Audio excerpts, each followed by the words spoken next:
የተከበራችሁ ሊቃውንተ ቤተክርስቲያን፣ የተወደዳችሁ እግዚአብሔር ልጆች በሕያው አምላክ በልዑል እግዚአብሔር ስም እንደምን ዋላችሁ?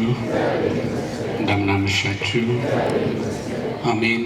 መመርመር በሌለበት ባህሪው ጸንቶ የሚኖር የአባቶቻችን አምላክ ልዑል እግዚአብሔር በሰማይም በምድርም እሱ በሚያውቀው እኛ በማናውቀው ፍጥረታት ሁሉ ላይ ጸንቶ በሚኖረው ረድኤቱ መግቦቱ ስለማይነገር ብዙ ሀብቱ ለስም አጠራሩ ከዘላለም እስከ ዘላለም ድረስ ክብርና ምስጋና ይሁን። ትንቢተ ዮናስ በሚል ርዕስ ነው ትምህርታችንን የምንጀምረው። እግዚአብሔር እንደወደደና እንደፈቀደ በዚህ ቃል ተነስተን እሱ የረዳንን የሰጠንን የፈቀደልንን ያክል እንመገባለን። ሰጪው እሱ ነው፣ የጠራም እሱ ነው፣ እዚህም ማስተናጋጁ እሱ ነው። እኛ አምነን መተናልና እንካችሁ የተባልነውን ነገር ሁሉ ለመቀበል ሕሊናችንን ልናዘጋጅ ይገባናል። አምላካችን እግዚአብሔር በነገር ሁሉ እንዳይለየንና እንዲረዳን ጥበብና ማስተዋልንም ለእኔም ለእናንተም እንዲያድለን መልካም ፈቃዱ ይሆንልን። ትንቢተ ዮናስ እንደምታውቁት በዚህ ስም የሚጠራ መጽሐፍ አለ። እሱን እንዳስሳለን ባጭሩ ማለት ነው። በዚህ ወቅት እንደሚታወቀው ነቢይ እግዚአብሔር ቅዱስ ዮናስ ከመውደቁ ጀምሮ እስከ መነሳቱ ድረስ ከዚያም በእግዚአብሔር ላይ እስከ ጀመረውና እስካደረገው ማንጎራጎር ድረስ አንዳችን ነገር ሳንሰውር ኃጢአቱንም ጽድቁንም በዚህ መጽሐፍ ተጽፎ እናነባለን።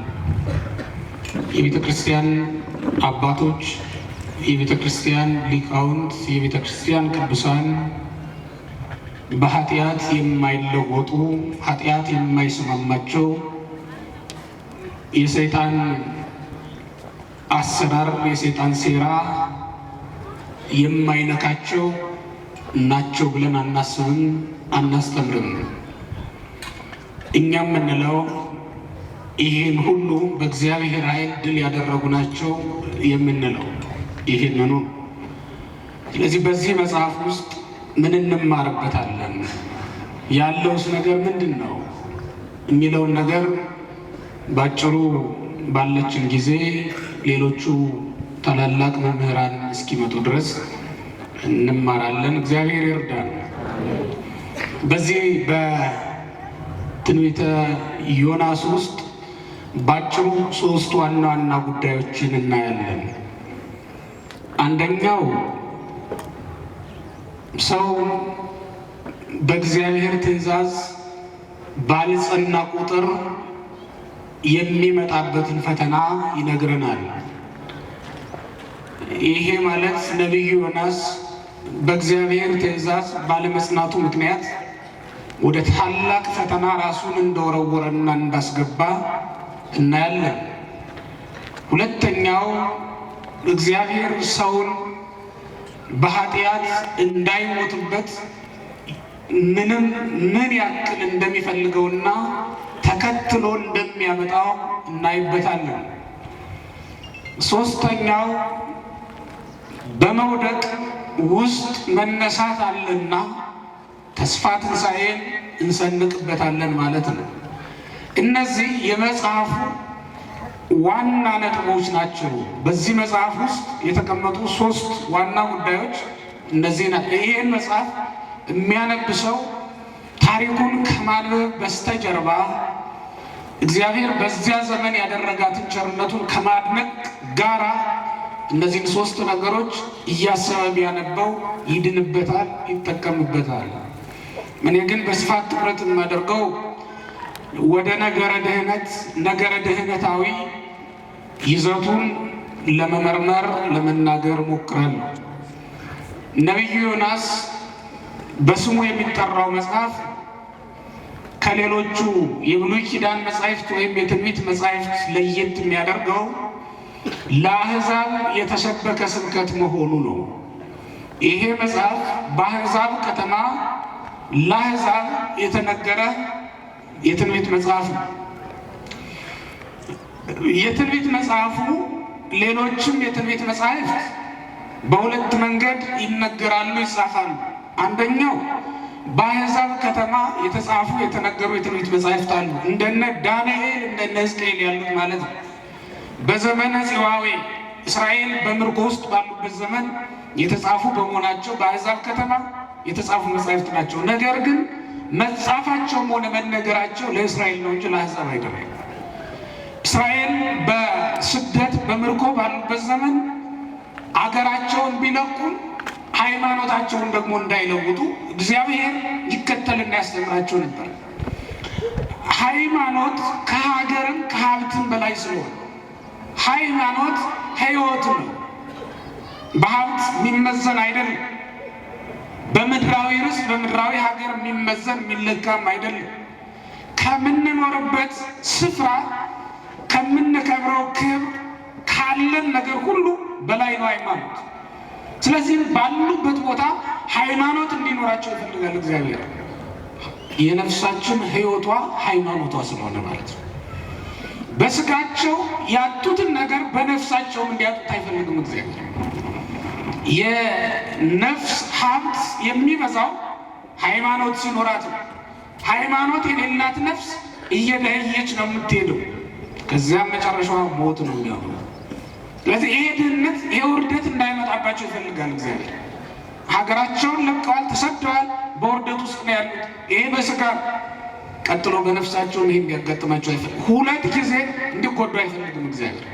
ስደቱ ከሀገራቸው ብቻ እንዲሆን ይፈልጋል። ከሃይማኖትም እንዳይሰደዱ እግዚአብሔር አጥብቆ አስተማሪዎችን ይልክላቸው ነበር። በተሰደዱበት ሀገር ዳንኤልን ሕዝቅኤልን የመሳሰሉ ካህናት ነቢያት እያስነሳ ይመክራቸው ያስተምራቸው። መመለሻ ቀን እንዳላቸው እንደነ ኤርምያስ የኤርምያስ ምንም እንኳን በኢየሩሳሌም የተጀመረ መጽሐፍ ቢሆንም ያለቀው ግን በዚያው በፋርስ በባቢሎን በመከራ ምድር በነበረበት ሰዓት ያለቀ መጽሐፍ። እንዲህ አይነት የትንቢት ክፍሎች አሉ። ሌላው ሁለተኛው አይነታቸው ደግሞ እነዚህ የትንቢት መጽሐፍ በዚያው በኢየሩሳሌም ተጀምረው በኢየሩሳሌም በእስራኤል ከተማ ያለቁ ደግሞ አሉ። በእርግጥ በሌላ አከፋፈል በሰማርያ በኢየሩሳሌም የተነገሩ ትንቢት መጽሐፍት አሉ። በሰማርያ በኢየሩሳሌም የተነሱ ነቢያት አሉ። ዮናስ 6 ቀናት የሰራቸው ስራዎች የተካተቱበት መጽሐፍ። 6 ቀናት ማለት 3 ቀን በአሳ ነባሪ ሆድ ውስጥ የቆየው፣ 3 ቀን ደግሞ ያስተማረው ትምህርት የተካተተበት መጽሐፍ። እነዚህ የ6 ቀን ስራዎች ናቸው ትንቢተ ዮናስ ተብለው በመጽሐፍ ቅዱስ ውስጥ የተቀመጡ 4 ምዕራፎች ያሉት መጽሐፍ ነው። በአጠቃላይ መጽሐፉን ስንመለከት እንግዲህ እግዚአብሔር በረዳን መጠን ከምዕራፍ 1 ስንጀምር ምዕራፍ 1 ላይ ወመጻ ቃለ እግዚአብሔር ሀበ ዮናስ ወልደ አማቴ፣ ወደ አማቴ ልጅ ወደ ዮናስ የእግዚአብሔር ቃል መጣ፣ ተነገረ፣ ተሰጠ፣ ተገለጠ። የእግዚአብሔር ቃል ለዮናስ ደረሰው። እግዚአብሔር ከሰማይ ዮናስን ጠራና ዮናስ አብነት ትምህርት አጥተው የተጎዱ ህዝቦች አሉ። ወደ 120 ሺህ የሚጠጉ ሰዎች አሉ። ሁር ሀገረ ነነዌ ወስብክሎም፣ ሂድና ወደ ነነዌ ከተማ ስበክላቸው አስተምራቸው ብሎ እግዚአብሔር ነቢዩ ዮናስን የትንቢት መንፈስን ሰጥቶ ላከው። ሀብተ ትንቢትን ሰጥቶት ቃል በቃልም ጠርቶ ስራ ሰጥቶት አስተምር ብሎ ልኮት፣ እሱ ግን ያንን ለመቀበል እምቢ እንዳለ ታሪኩን ታውቁታላችሁ፣ ታነቡትም አላችሁ መጽሐፍ ላይ። እምቢ ያለበት ምክንያት እግዚአብሔር መሐሪ ነውና ይቅር ቢላቸው እኔ ነቢይ ሐሰት ይባል አይደለምን ብሎ ስለፈራ ነው። በዚህ ምክንያት ወታሰበ ሐመረ በወርቁ ወሁረ ሀገረ ተርሴስ፣ እግዚአብሔር ሂድ ወዳለው አቅጣጫ ሳይሆን ሂድ ወዳልተባለበት አቅጣጫ ጉዞ ጀመረ። ማን? ዮናስ ማለት ርግብ የዋህ ደግ ማለት ነው። ቂም በቀል የሌለው ክፋት የማያስብ ሰው ማለት ነው። ይሄ ዋህነቱ ይሄ ደግነቱ ወታጣ ዮናስ ገጸ እግዚአብሔር ከእግዚአብሔር ፊት ኮበለለ። በነገራችን ላይ ከነቢያት መጻሕፍት ሁሉ ለየት የሚያደርገው ይሄ ነው። ይህን ትንቢት መጽሐፍ የራሱን ኃጢአት በማስቀደም የተጻፈ መጽሐፍ ነው። የራሱን የነቢዩ ኃጢአት አስቀድሞ የሚናገር መጽሐፍ። ከእግዚአብሔር ፊት ከመኮብለል በላይ ከመታጣት በላይ ኃጢአት የለም። ኃጢአትም ማለት ከእግዚአብሔር ፊት መታጣት ማለት ከእግዚአብሔር ፊት እንደሚታጣ ሰው የሚያሳዝን ምን አለ በእውነት። ምክንያቱም ከእግዚአብሔር ፊት በሸሸ ቁጥር የሚያጋጥመው አፉን የከፈተ ዘንዶ ስለሆነ የሚያጋጥመው ማዕበልና ሞገድ ስለሆነ ከእግዚአብሔር ፊት እንደሚኮበልል ሰው የሚያሳዝን ማንም የለም። ኃጢአት መስራት ማለት በኃጢአት መኖር ማለት ከእግዚአብሔር ፊት መታጣት ማለት ነው። መልአኩ ገብርኤል ወደ ዘካርያስ ተልኮ በመጣ ጊዜ እንዲህ አለ። በሉቃስ ምዕራፍ 1 ቁጥር 19 ላይ እንደተጻፈ አነ ውእቱ ገብርኤል ዘእቀውም ቅድመ እግዚአብሔር፣ በእግዚአብሔር ፊት የምቆም እኔ ማን ነኝ? በማን ፊት የምቆም? በእግዚአብሔር ፊት የምቆም። የእግዚአብሔር ሰዎች ሁልጊዜም በእግዚአብሔር ፊት የቆሙ ናቸው። ለምስጋና ለአገልግሎት የተሰለፉ ናቸው። በእግዚአብሔር ፊት መቆም ማለት በጾም በጸሎት ሕይወት መኖር ማለት ነው። በእግዚአብሔር ፊት መቆም ማለት በጋብቻ ሕይወት ጸንቶ በተቀደሰ ጋብቻ በተቀደሰ አኗኗር መኖር ማለት ነው። በእግዚአብሔር ፊት መቆም ማለት በቁርባን መኖር ማለት ነው። ሕይወትን ሰርቶ ቀጥቶ አስተካክሎ ማኖር በእግዚአብሔር ፊት መኖር ማለት እሱ ነው። ከእግዚአብሔር ፊት መታጣት ያሳዝናል። ዮናስ ከእግዚአብሔር ፊት ታጣ። በዚህ ጊዜ የሄደው ደግሞ ወዴት ነው? በባህር ላይ መርከብ ተሳፍሮ በገንዘቡ ገንዘብ አለው። ምን ያህል ገንዘብ ስላለው መንገድ ቀይሮ ጠፋ ከእግዚአብሔር ዘንድ። ገንዘብ ያጠፋችሁ፣ አጉል ትርፍ ያጠፋችሁ ሰዎች፣ አጉል እውቀት ያጠፋችሁ ሰዎች፣ ትርፍ ጊዜያችሁን ለአገልግሎት ለጸሎት ትጠቀሙበት የነበራችሁ ጊዜ ለገንዘብ የሸጣችሁ ሰዎች፣ ገንዘብ ከእግዚአብሔር ፊት ያጠፋል፣ ግን ደግሞ ሕይወትን ያሳጥራል፣ ፈተናን ያበዛል፣ አደጋ ያመጣል። በገንዘቡ ምክንያት ገንዘብ ስላለው ተሳፍሮ ሄደ።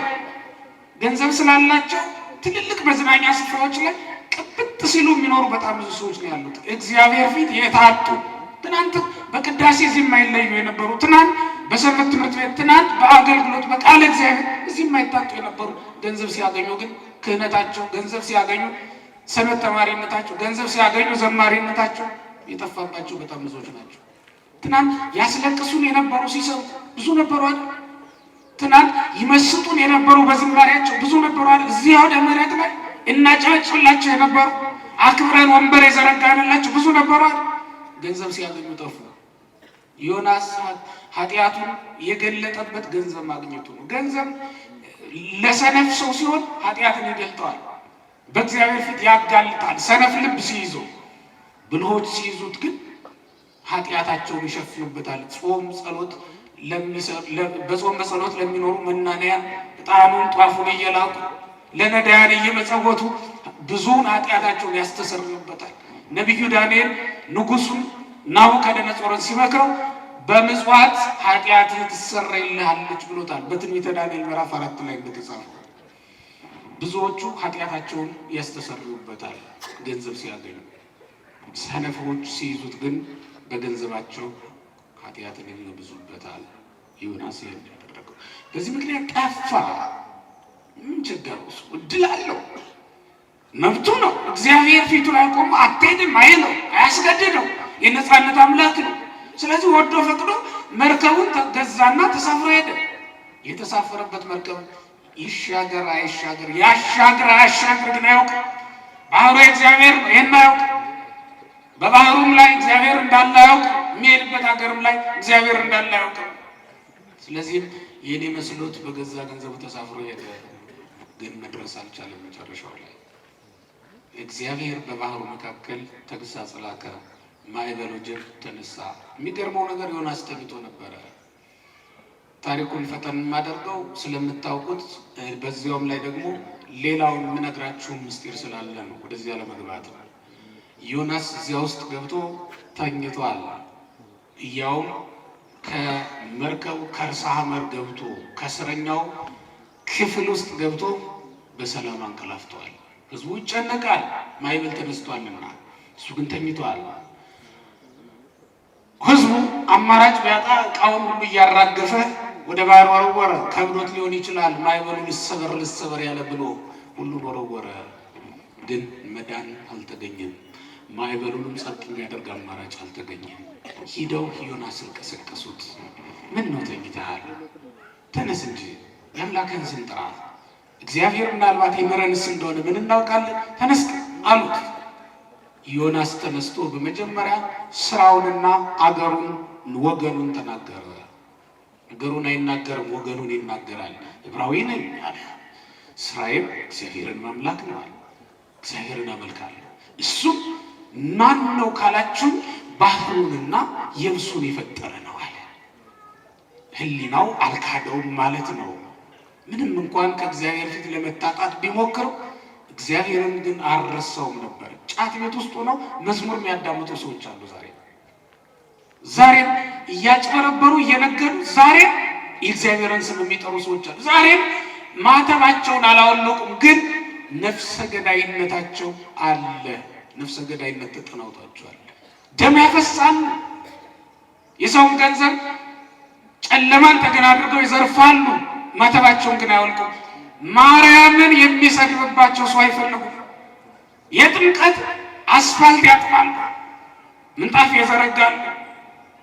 ግን እነዚህ ሰዎች ስራቸው ሌላ ነው፣ ተግባራቸው ሌላ ነው። ስታውቋቸው በሰፈራቸው ልታውቋቸው። ዮናስም እንደዚያ ነው። ኮብለሏል እኮ ከእግዚአብሔር። እዚህ ፊት ላይ ብታገኘኝ አይደለምን ከሌለህበት እሄዳለሁ ብሎ እግዚአብሔር የሌለበት ቦታ ፍለጋ ላይ ነው ተሰማርቷል። ግን እግዚአብሔርን አረፈ። ባህሩን የብሱን የፈጠረ አምላክ ነው አለ። እዚያ ባህር መካከል ሆኖ ምስክርነቱን ሰጠ። በዚያ ውስጥ እያለ ተነስና የአምላክን ስም ጥራ አሉት። እንግዲህ ታሪኩ እንደምታውቁት ረጅም ነው። ተጣጥለው ዮናስን በመጨረሻ ወደ ባህሩ እንደወረወሩት በመናገር ምዕራፉ ያልቃል። ይሄ ምንድን ነው? ዮናስ ማን ነው? መርከቡስ ምንድን ነው ያለ እንደሆነ ከእግዚአብሔር ፊት ለመታጣት የኮበለለ ይሄ የዋህ ሰው የአዳም ምሳሌ ነው። አዳም ከእግዚአብሔር ፊት ለመታጣት ለመኮብለል በእግዚአብሔር ላይ ከሰይጣን ጋር ተማክሮ በእግዚአብሔር መንግስት ላይ ያመፀ የዋህ ሰው ነው።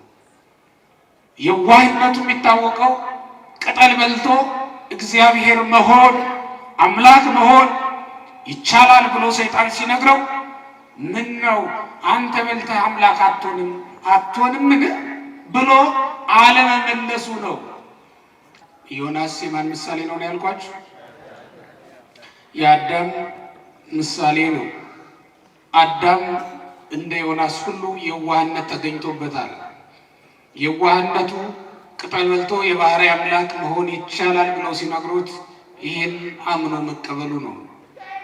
አዳም ሰይጣንን ቅጠል በልቶ አምላክ መሆን የሚቻል ከሆነ አንተ ለምን አትሞክረውም ብሎ ሰይጣንን መከራከርና ድል መንሳት ይችል ነበር።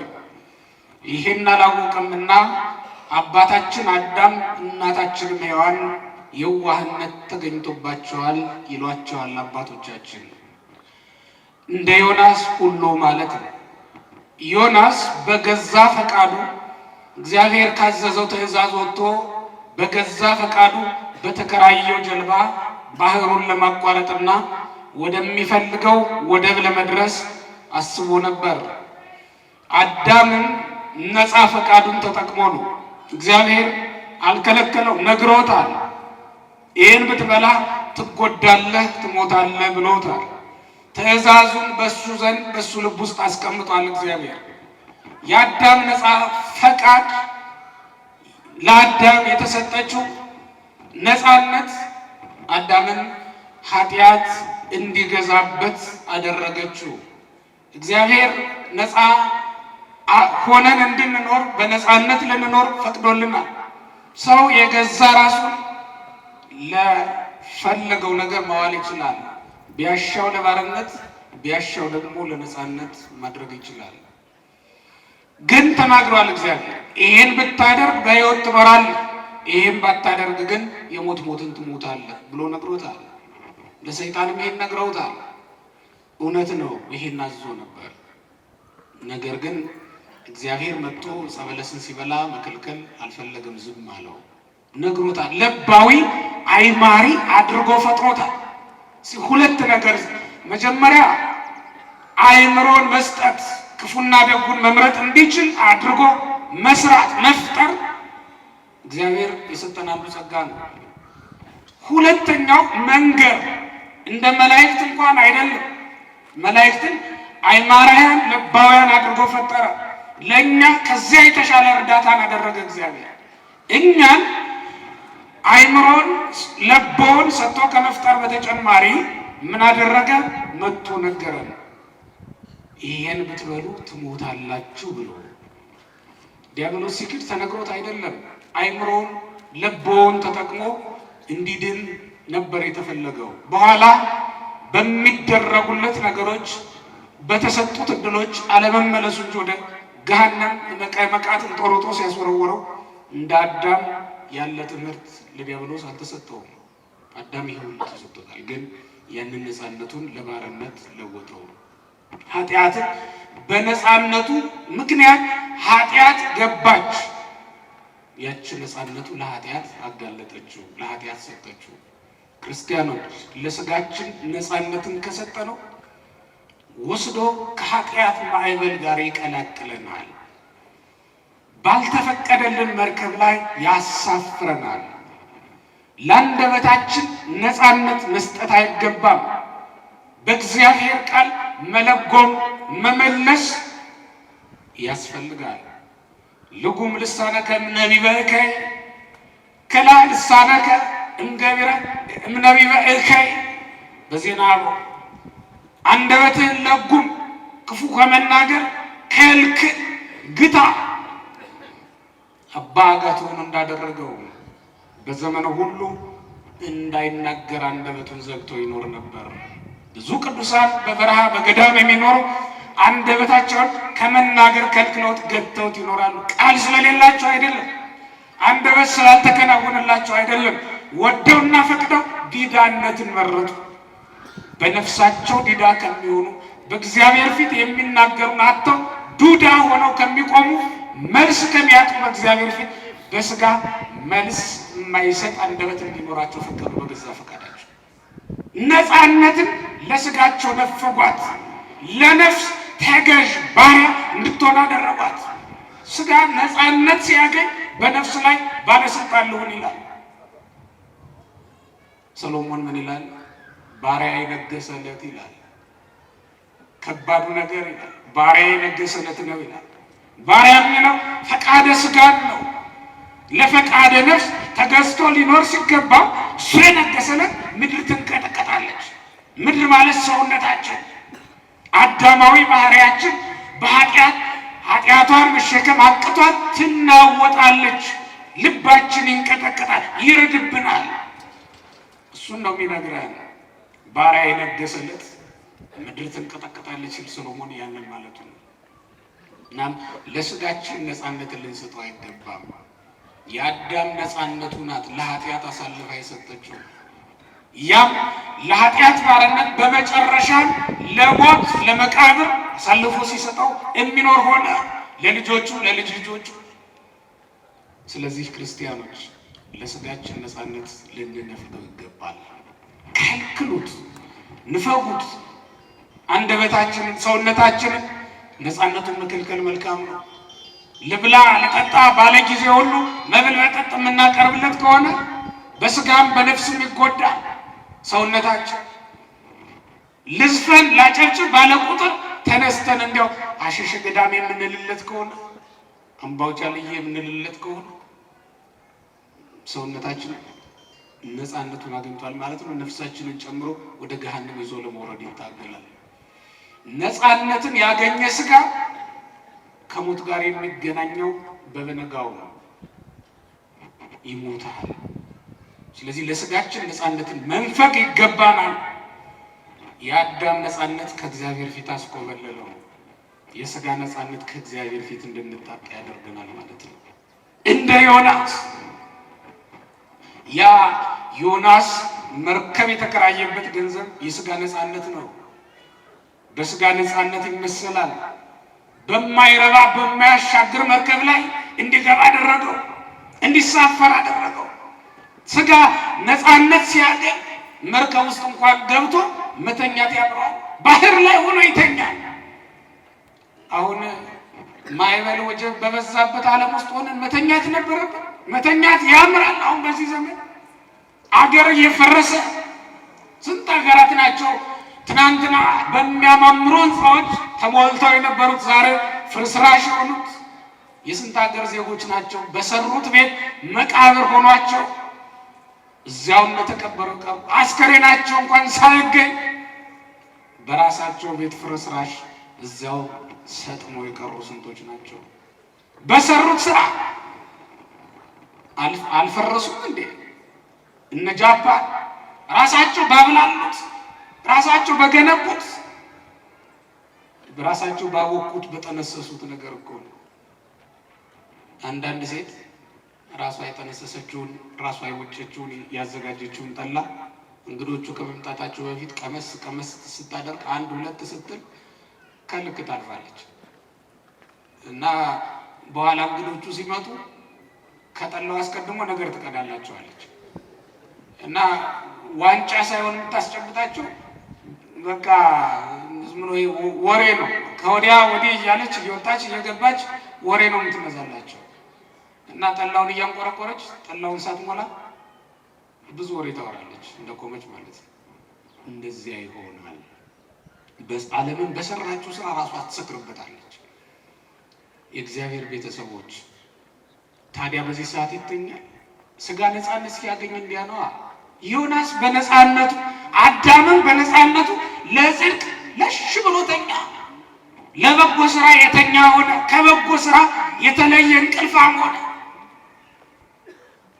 አዳም ከዚህ በኋላ ለጽድቅ ያንቀላፋ፣ ለኃጢአት ደግሞ የነቃ ሆነ። ክርስቶስ ተወልዶ በስጋ አንቀላፍቶ በመንፈስ ግን ሕያው ሆኖ እስኪያድነው ድረስ አዳም ለኃጢአት የነቃ ለጽድቅ ግን ያንቀላፋ ፍጥረት ሆነ። ምክንያቱም ነፃነቱ በማይሳፈርበት ጀልባ ላይ ያሳፍረዋለች፣ በማይገባበት በማይሻገርበት መርከብ ላይ እንዲሻገር እንዲሳፈር አድርገዋለችና። ስለዚህም ምን ሆነ? ዮናስ ሂዶ ያንን ነፃነት ስላገኘ ተኛ። ሰው እየተጫጫኸ እሱ ግን ተኝቷል። በቤተ ክርስቲያን ምህላ ታውጆ ያልሰማ ሰው አለ። አብያተ ክርስቲያናት ገዳማት እያለቀሱ እየጾሙ ወገባቸውን ታጥቀው እሱ ግን የሚቀልድ ሰው አለ። ዛሬም ዳንስ ቤት የሚያመሻል፣ ዛሬም እየጠጣ የሚሰክር ሰው አለ። ዛሬም በዓርብም በረቡዕ በሰንበትም በበዓላትም ከሚስቱ ጋር የሚተኛ ሰው አለ። ዛሬም የስጋ ፈቃዱን በልክ ማድረግ ያቃተው ሰው አለ። ሰው እየተጫጫ ንብረቱን እያወጣ እየጣለ ዛሬም የተኛ ሰው አለ። በትርጓሜ በግዕዝ ለግዕዝ ትርጓሜ የዮናስን ትንቢት ሲተረጉም ምን ይላል? ይሄ ከመርከቢቱ እያወጡ ይወረውሩት የነበረው ዕቃ ንስሐ የማይገቡ ሰዎች በኃጢአታቸው ምክንያት ከእግዚአብሔር መንግስት እየወጡ የሚወረወሩ ሰዎች ምሳሌ ነው ይላል። ብዙሃን በኢሐሲሶቶሙ ንስሐ ተመይጦ በንስሐ ተመይጦ አለ እግዚአብሔር ተገድፉ መንግስተ እግዚአብሔር። ብዙዎቹ በንስሐ ወደ እግዚአብሔር መመለስ ባለመሻታቸው ምክንያት ከእግዚአብሔር መንግስት እየወጡ ተጣሉ ይላል። ብዙዎቹ በኃጢአት ምክንያት እየወጡ ሲጣሉ፣ ለመናፍቅ እየወጡ ሲጣሉ፣ ከቤተ መቅደስ እየወጡ ሲጣሉ፣ ከቁርባኑ ሲለዩ እስካሁን የተኛ ካህናት እንደ ዮናስ ለጥ ብሎ የሚያንቀላፋ ካህናት አልመክር አላስተምር ብሎ ህዝቡ ሁሉ ጭፈራ ቤት ነው ሲያልቅ፣ ወጣቱ በሙሉ ስታዲየም ገብቶ ሲያልቅ፣ ወጣቱ በሙሉ ማተብ አልባ ሆኖ ሲያልቅ፣ ወጣቱ በሙሉ ለመናፍቃን ሲሰጥ ዝም ብሎ የሚያንቀላፋ መምህር ሰባኪ ወንጌል አለ። ምን ቸገረው? እሱ ደሞዙ ካልተቆረጠበት ካልተቀነሰበት አሁንም የሚያንቀላፋ አለ። እነዚህ ይሄ ዕቃው እያወጡ ከመርከብ የወረወሩት የነበረው ዲያብሎስ ከቤተ መቅደስ እያስኮበለለ የሚወስዳቸው ነፍሳት ምሳሌ ነው። በእውነት የብዙዎቻችን ልብ ከቤተ መቅደስ አውጥቶታል ዲያብሎስ። እየገፋ ያስወጣቸው በጣም ብዙዎች ናቸው። ትናንት በቤተ ክህነት ታላላቅ ስፍራዎች ላይ የነበሩ ዛሬ ግን ለመናፍቃን ሂደው የተሰጡ ብዙ ራሳቸው የመናፍቃን ሰባኪ ሆነው የገቡ ከኛ ጋር የተማሩ ከኛ ጋር አብረው የበሉ ከኛ ጋር የተሾሙ በእኛ ስም የሚጠሩ የእኛን የክህነት ልብስ የለበሱ በእኛ የክህነት ማዕረግ የነበሩ ዛሬ ግን የተጣሉ እነሱ ናቸው። ህዝቡ ምን ያድርጉ ቢጨንቃቸው መርከቡ ላይ የነበረውን ዕቃ ሁሉ እያወጡ ጣሉ። አይደለም የሚለው መርከቡ በዚያ ሚድን መስሏቸው ማዕበሉን ያጸጥ የሚያደርገው መስሏቸው ለጊዜው መፍትሄ በማያመጣ መንገድ የሚደክሙ ሰዎችን ይመስላል። የመናፍቃንን መብዛት በዱላ በማስፈራራት የምንመልሰው አይደለም። ይሄን የምንመልሰው ሁላችንም ወደ እግዚአብሔር ስንመለስ ነው። ሌሎችም ከቤቱ ከመርከቡ ውጭ ያሉት እንዲመለሱ ማድረግ የምንችለው።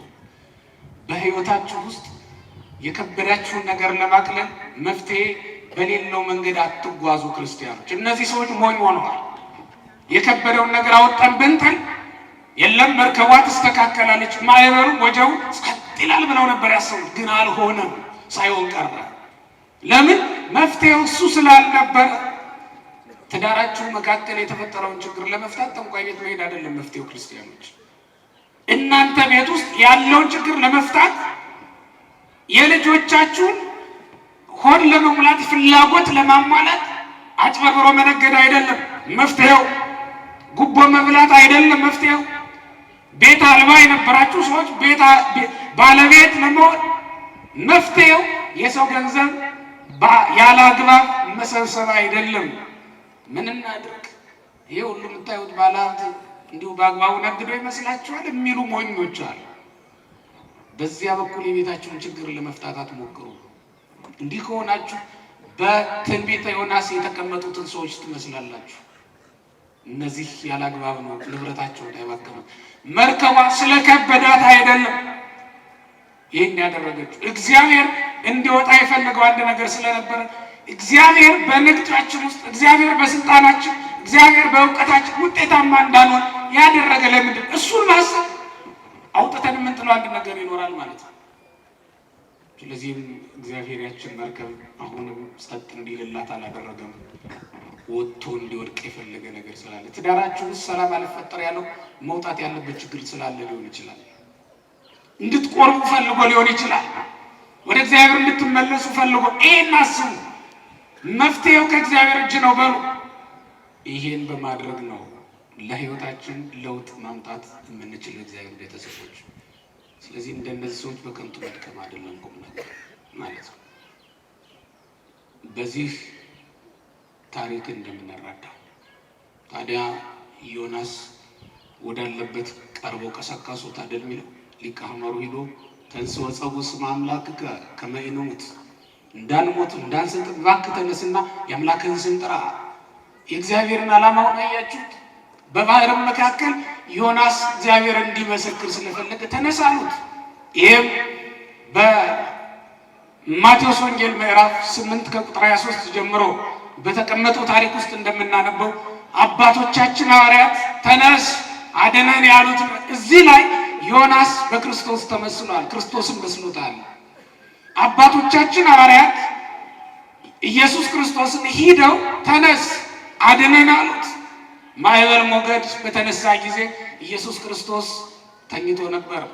ኖመ በእንተ ድካመ ሥጋ፣ ስለ ሥጋ ድካም ተኛ ተብሎ ተነገረለት። በባህሪው እንቅልፍ የሌለበት አምላክ ዘያዕቅቦ ለእስራኤል ኢይደቅሶ ኢይነጉም ተብሎ በነቢይ የተሰበከው አምላክ እስራኤልን የሚጠብቅ አያንቀላፋም አይተኛም አይደል የሚለው ነቢዩ። በመዝሙር 120 ላይ ስንመለከት ነቢይ እግዚአብሔር ዳዊት እስራኤልን የሚጠብቅ አይተኛም አያንቀላፋም ነበር ያለው። ይሄ አምላክ ስለኛ አንቀላፋ ተብሎ የኛም ባህሪ ገንዘብ አድርጓልና አንቀላፋ ተብሎ ተጻፈለት። መርከቧ ውስጥ ኢየሱስ ክርስቶስም ተኝቶ ነበር እንደ ዮናስ። ለምን? እግዚአብሔር ዮናስ የተኛበት ዓላማ እግዚአብሔር እኒህ ሰዎች ተነስ የአምላክን ስም መጀመሪያ የሚያድናቸው መስሏቸው የአምላኮቻቸውን ስም ሁሉ ሲጠሩ ነው የነበሩት። አላዳናቸውም። አንዱም ሊደርስላቸው። ለምን? እግዚአብሔር ታላቅነቱን በመጨረሻ መግለጥ ፈልጎ ብቻውን የባህርና የየብስ አምላክ እንደሆነ ለእነዚያ ሰዎች ማስመስከር ፈልጓል። እግዚአብሔር የጠሯቸው አማልክት የእንጨትና የብር የወርቅ የድንጋይ አማልክቶቻቸው አንዱም በባህር ላይ ችግራቸውን ሊፈታ አልቻለም። በመጨረሻ ግን ምን አሉ? ተነስ ያንተ አምላክ ያድነን እንደሆነ ጥራ የአምላክን ስም አሉ። ባህሩንና የብሱን የሚያመልከውን የፈጠረውን አምላክ አመልካለሁ ብለሃልና ተነስ አድነን አሉት። ጌታም በመርከብ ውስጥ ከሐዋርያት ጋር ሳለ ያንቀላፋበት ምክንያት ሐዋርያት አምነው ከሱ በቀር የሚያድነን የለም ብለው መጥተው አድነን ብለው እንዲጠሩት ስለፈለገ ይህን ጸሎታቸውን ይፈልገዋል። አድነን እንዲሉት ይፈልጋል። እናም ተነስ አድነን እንዳሉት ሁሉ ዮናስን የአምላክን ስም ጥራ እንዳሉት ሁሉ ተነስ አድነን አሉት። ዮናስ የአምላኩን ስም ከመጥራት ይልቅ እኔን ወደ ባህሩ ብትወረውሩኝ ይሆንላችኋል። የሚገርመው ግን ዕጣ መጣጣል አሁን በመርከብ ውስጥ እና ከዚያ መካከል አንዱን አውጥቶ መጣል የተለመደ አይደለም። ያን ጊዜ ግን እንዲያደርጉት አደረጋቸው እግዚአብሔር። ዕጣ ተጣጣሉ። ዕጣውም በዮናስ ላይ ወጣ አይደለም ይለው። ዕጣው በዮናስ ላይ ወጣ። በኋለኛው ዘመን አይሁድ በልብሱ ላይ እንደሚጣጣሉበት የሚያስረዳ ምስጢር ነበረው። ለምንድን ነው በመርከብ ላይ ይሄ በማንም ታሪክ የለም። ዕጣ ተጣጥሎ አንዱን አውጥቶ መጣል የተለመደ አይደለም። በዮናስ ላይ ግን ዕጣ እንዲጣጣሉበት አደረገ እግዚአብሔር። ዮናስም ፈቃደኛ ሆነ። ኢየሱስ ክርስቶስ በገዛ ፈቃዱ ወዶ ፈቅዶ መሞቱን ያጠይቃል፣ ያስረዳል። ክርስቶስ የሞተው በፈቃዱ ነው። ዮናስም አልተከራከረም። እኔን አውጡና ጣሉኝ፣ ያን ጊዜ ማዕበሉ ጸጥ ይላል አለ። ሁሉም ምን አሉ? እሱን አውጥተን እንጣለው ዕዳ በደል አይሆንብንም፣ ያን ጊዜ ማዕበሉ ጸጥ ይላል ብለው አመኑ። አይሁድም ኢየሱስ ክርስቶስን የይሰነ ንቅት ለአደዊሴ ሚታጎል ኩሉ ሕዝብ ሁሉ ከሚበጠበጥ አንድ ሰው ብንገል ይሻለናል ይሉት ነበር። ክርስቶስ ሕዝቡ ከሚበጠበጥ አንድ ሰው ብንገል አይሻልም እንደ ዮናስ። ይሄ ሁሉ ሕዝብ ከሚጠፋ መርከቧ ከምትሰበር አንዱን ዮናስን ብንጥለው አይሻልም አሉና አውጥተው ጣሉት። በአንጻረ ዮናስ ኢየሱስ ክርስቶስ በሁሉም ፈቃድ ሁሉም ተስማምተው አሳልፈው ለሞት ሰጡት። እሱን ያሳያል። ዮናስም እሺ ነው ያለው። ለምን? እባካችሁ አትጣሉኝ አላለ። ኢየሱስ ክርስቶስም ወዶና ፈቅዶ ሞትን ተቀበለ። እሱ ካልሞተ ዓለም አይደለምና ስለ ሁሉም ኃጢአት ኢየሱስ ክርስቶስ ሞተ። ዮናስም የራሱን ኃጢአት አለበት፣ የሌሎችም ኃጢአት ተጨምሮ እንዲሞት ተደረገ። ወደ ባህር እንዲወረወር ተደረገ ማለት ይሄ ነው። ዮናስ ወደ ባህር ሲወረወር መርከቡ ጸጥ አለ፣ ባህሩ ጸጥ አለ፣ መርከቡ በሰላም ተጓዘ። የሚገርመው ነገር የብሉይ ኪዳን ታሪክ ነውና የሰዎቹ መሻገር አልተነገረንም። ከዚያ በኋላ የዮናስ መሻገር ግን ተነግሮናል። ዮናስ የክርስቶስ ምሳሌ ነውና ታሪኩ ይዘልቃል። የእነዚያ ሰዎች ግን እዚያ ላይ ያበቃል። የብሉይ ኪዳን መርከብ ነውና አያሳፍርም። እነዚህ ሰዎች የብሉይ ኪዳን ነቢያት፣ የብሉይ ኪዳን ካህናት ምሳሌዎች ናቸው። እነዚህ የብሉይ ኪዳን ነቢያት፣ የብሉይ ኪዳን ካህናት ለጊዜው በጸሎታቸው በመስዋዕታቸው መዓቱ ጸጥ እንዲልላቸው ለምነዋል። ወሜት ከመቅሰፍተ መዓተከ መቅሰፍትን መዓትን ከኛ ራቅልን፣ ገጸ መዓትን መለስክልን ብሏል ነቢዩ ዳዊት በመዝሙር 84 ላይ እንደተጻፈ። ሚጠና አምላክን አቤት ወደ አንተ መልሰን እንመለሳለን፣ ሰብረህናል ትጠግነናል፣ እነሆ ጥለህናል ታነሳናለህ እያሉ ይጸልዩ ነበር። ነቢያትን ይመስላሉ እነዚያ ከዮናስ ጋር የነበሩ ሰዎች። ያች መርከብም የብሉይ ኪዳን ምሳሌ ናት። ብሉይ ኪዳን አታሻግርም፣ ግን ለጊዜው ከአባር ከቸነፈር ታድናለች። ኢየሱስ ክርስቶስ ደግሞ በባህር ላይ እየተጓዘ መጣ። መጀመሪያ በባህር ላይ እየተጓዘ መጥቶ እነሱ ዘንድ ሲደርስ እና እባክህ ወደ መርከብ ብለው ለመኑት። እሱ ወደ መርከቡ ሲገባ ባህሩ ጸጥ እንዳለ መርከቡን በሰላም ወደሚሄድበት እንደሄደ ተጽፏል። ምን ማለት ነው? ዮናስ ቤተክርስቲያንን የሚመሰረት የቤተክርስቲያን መሰረት አልነበረም። ኢየሱስ ክርስቶስ የገባባት መርከብ የቤተክርስቲያን ምሳሌ ናት፣ ቤተክርስቲያን ናት። ቤተክርስቲያን ክርስቶስ ሲገባ ወደ ቤተክርስቲያን ይሄ ማለት እሱ ራስ ሲሆንላት ስለሆነላት በመንፈሳዊ ጸጥታ ትኖራለች፣ ሕዝቡንም ታሻግራለች ማለት ነው። በዮናስ ውስጥ የምንመለከተው አንዱ ይሄ ነው። የሆነ ሆኖ የእግዚአብሔር ቤተሰቦች እንግዲህ ዮናስን የሚወት ታላቅ አሳ አሰናዳ ነውና የሚለው ከዚያ ቀጥሎ ያለው ያም እንግዲህ በማቴዎስ ወንጌል ምዕራፍ 12 ላይ እንደተጻፈው ከክርስቶስ ጋር ምሳሌ ሆኖ ራሱ ክርስቶስ በዚያ በትምህርቱ ዘመን ጠቅሶት ይገኛል። እንግዲህ እኔ እዚህ ላይ ልጨርስ። ለአሁኑ እዚህ ላይ ይበቃኛል። ያስተማረ